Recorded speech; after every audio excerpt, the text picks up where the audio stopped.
Hey everybody, I hope you and your loved ones are safe, happy, and healthy.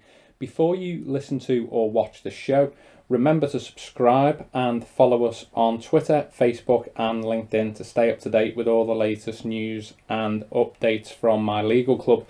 If you, your family, or your business need any legal support or no obligation solicitor quotes, please get in touch with us at mylegalclub.co.uk. Before you listen to the show, please note the content is for information purposes only and is not to be relied upon. Stay well, and I hope you enjoy the show. But how have you seen property developers overcoming these hurdles, and how does bridging offer an alternative? Yeah, no, it's a great question. And what is traditional these days, I suppose, everyone is looking again onto the internet to find ways that they can do a deal and make sure that they can buy properties maybe quickly and actually create the wealth or the business plan that they want. That wealth could be through, the yield that they get from the rental that they get in the future if they will retain that property. There's lots of different ways. So I'll go through a list of a few of them that I think could help your property investors watching this.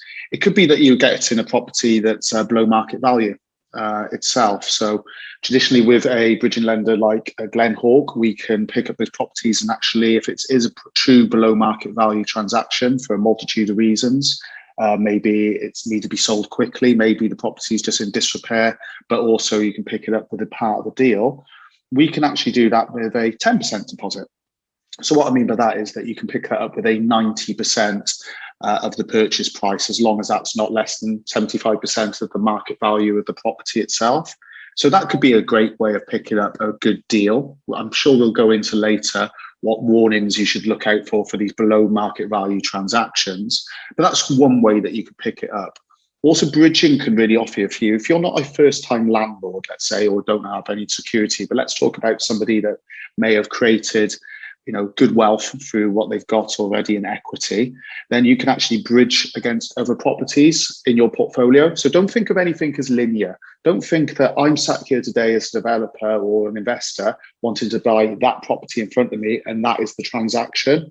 What else have you got in the background? What else can you actually bridge against that could actually make that, in essence, in your mind, not putting any cash down? So it's not a liquid purchase of the deposit, but you're actually utilizing the equity in the background as a form of your deposit. That is a great and quick way when it comes to bridging of picking up a property quickly. And also that'll put you in a really good stead with the buyer, because bridging is the closest to a cash transaction that you get, because it gives you that speed and that ability to move quickly without the chain. So it puts you in a really strong position that way as well. So raising capital from another security, that's potentially just a way to do. Below market value transactions, that's another way of doing it as well. Or it could be that, yes, you're still needing to put down maybe 20, 25% deposit, but actually the property that you're buying, if this is part of your business plan that you want to do flippers, doer-uppers, whatever we're calling them out there at the market, a property that needs a little bit of TLC, we could be buying those properties and actually basing what we could lend in the future off the GDV. So it's two things here. There's got the OMV, which is the open market value, the property, what you're buying it today, the below market value, which could be the purchase price that's below that, or it could be the GDV, the gross development value. That's what the property is going to be worth after you've actually done the works and said works that's needed to do to that property. Great things can happen when you use bridging for that. And if you do it through advice and know what you're doing with it, is that you can actually lend against GDV, so your costs, so you don't have to put the liquidity down for that. And actually then if you wanted to keep that property, you could actually flip it out to a buy-to-let lender who could actually lend against what that property is then worth after the works.